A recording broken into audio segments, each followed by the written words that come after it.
Hello, my name is William Sinclair.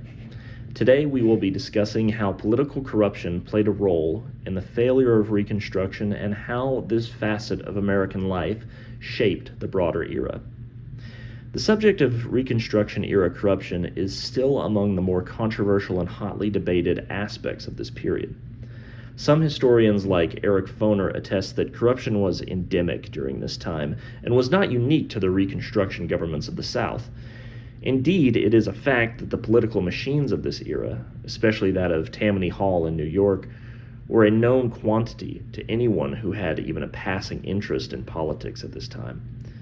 The corruption of bribery, patronage, and the outright theft of public dollars were not relegated to any particular localities, however. They convulsed national politics as well. The Grant administration was largely discredited by scandals such as the Whiskey Ring and Credit Mobilier, which cast a large shadow upon his administration and the policies of radical Reconstruction. James S. Pike, a radical Republican and journalist for the New York Tribune, traveled through South Carolina in 1873, writing his observations of the Reconstruction government's activities in a famous series of articles. These articles would later be compiled in a book titled The Prostrate State, South Carolina Under Negro Government, in 1874. Pike depicted the majority black government of South Carolina as an extremely corrupt and incompetent body, and he laid the blame for this travesty at the feet of Reconstruction policies of the Grant administration and at black suffrage itself.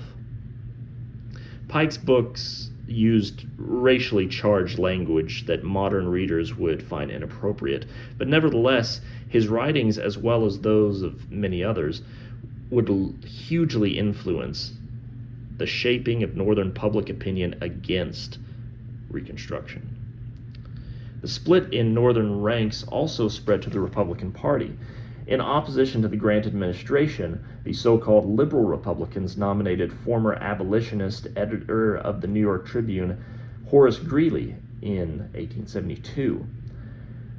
The disenchantment with Reconstruction by formerly stalwart supporters of abolition and black suffrage can lead us to deduce that a radical break with the very theory of Reconstruction had occurred. Both real and perceived corruption of this era led to a retreat from the policies of radical Reconstruction. The consequences of the rampant corruption during this time, the Reconstruction and the Gilded Age, spread far beyond the politics of that 15 and 20-year time span.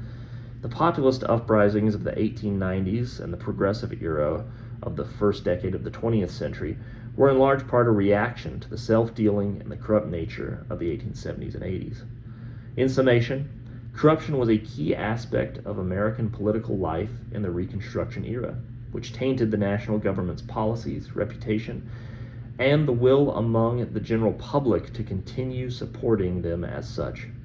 However, to what extent this corruption was directly tied to policies of Reconstruction is still open for debate.